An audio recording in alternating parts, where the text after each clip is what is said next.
I'm heading off to 5 countries leading an all-party delegation to Guyana, Panama, Colombia, Brazil, and the United States.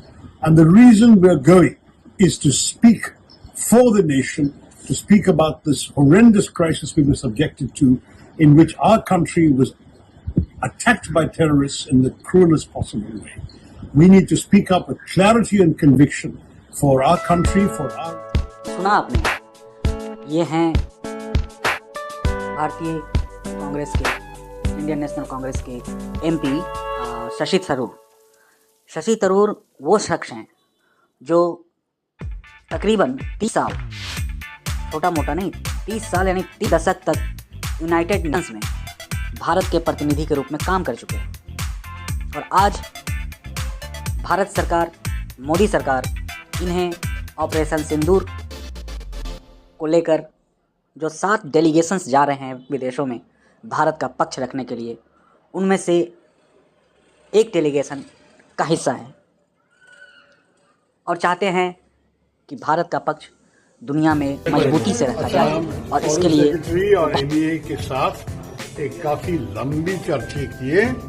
आपको पता है कि ये meeting Shashi Tharoor लगातार United Nations में बने रहे, भारत का पक्ष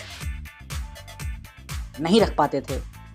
हर आतंकी हमले के बाद, जैसे 1993 का बम ब्लास्ट हो या फिर और कोई आतंकी गतिविधि जिसे पाकिस्तान अंजाम देता था, और इतना कुछ होने के बाद भी यूनाइटेड नेशंस में भारत कोई समुचित जवाब पाकिस्तान को नहीं दे पाता था।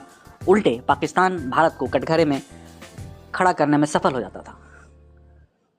आज जब ऑपरेशन सिंदूर को लेकर भारत सरकार प्रतिनिधिमंडल भेज रही है और उसमें सभी राजनीतिक पार्टियों से, जिसमें विपक्षी दल भी शामिल हैं, उनसे ऐसे सदस्यों का नाम मांगा गया, लिस्ट मांगी गई जो भारत का प्रतिनिधित्व कर सके। लेकिन आश्चर्यचकित तरीके से कांग्रेस ने जो लिस्ट सरकार को दी, उसमें इन्हीं शशि थरूर का नाम गायब था। क्यों गायब था, इसको लेकर विश्लेषक तरह तरह की बातें कर रहे हैं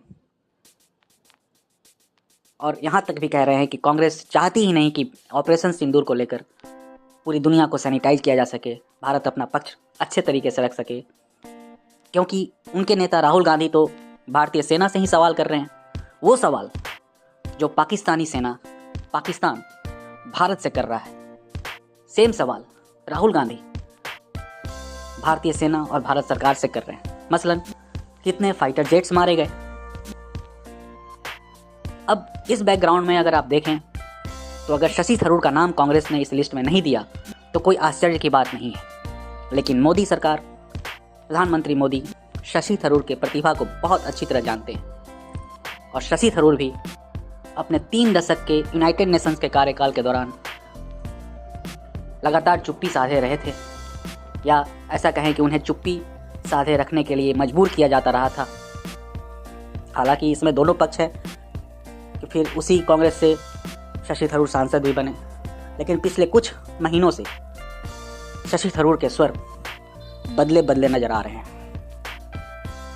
कई मुद्दों पर, जिसमें घरेलू और अंतर्राष्ट्रीय मुद्दे भी शामिल हैं, आर्थिक मुद्दे भी शामिल हैं, शशि थरूर लगातार मोदी सरकार के पक्ष में बयान देते रहे हैं।